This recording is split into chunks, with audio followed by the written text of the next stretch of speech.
తెలంగాణలో వరుసబెట్టి అక్రమ నిర్మాణాలను కూర్చేస్తుంది హైడ్రా. ఇది అందరికీ తెలిసిందే.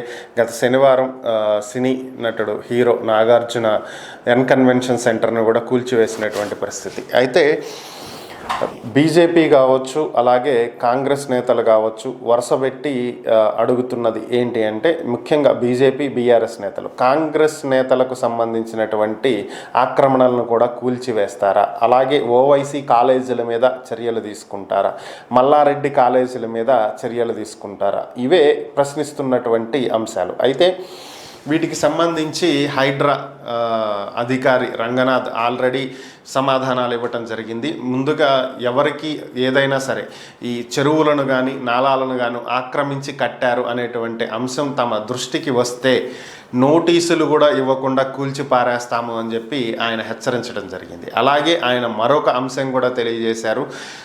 ఓవైసీ కాలేజీలకు సంబంధించి, అలాగే మల్లారెడ్డి కాలేజీలకు సంబంధించి ఇది విద్యార్థుల జీవితాలతో ముడిపడి ఉన్నటువంటి అంశం కాబట్టి వాళ్లకు ముందుగా నోటీసులు ఇవ్వటం జరుగుతుందని, ఆ నోటీసులకు వారు స్పందించాలని, వెంటనే అక్కడి నుంచి విద్యార్థులను వేరొక చోటకు తరలించటమా, వేరొక ప్రాంతాల్లో ఆల్టర్నేట్గా ఏర్పాట్లు చేసుకోవటమా చేయాలని, వాటిని కూడా కూల్చివేస్తాం తప్పదు అని చెప్పి తేల్చి చెప్పడం జరిగింది. వాళ్ళకి ఆల్రెడీ నిన్ననే నోటీసులు ఇచ్చినట్లుగా కూడా సమాచారం. అయితే ఇప్పుడు ఇంకొక అంశం ఏంటి అంటే, హైడ్రా ప్రారంభించినప్పటి నుంచి కూడా నడుస్తున్నటువంటి వ్యవహారం జన్వాడ ఫామ్ హౌస్. ఇది కేటీఆర్కు చెందినటువంటి ఫామ్ హౌస్ అని, దీనికి సంబంధించి ఒక నాలాను ఆక్రమించి ఇది కట్టారు అనేది దాని మీద వస్తున్నటువంటి ఆరోపణలు. అయితే దీనికి సంబంధించి కేటీఆర్ స్పందించడం జరిగింది.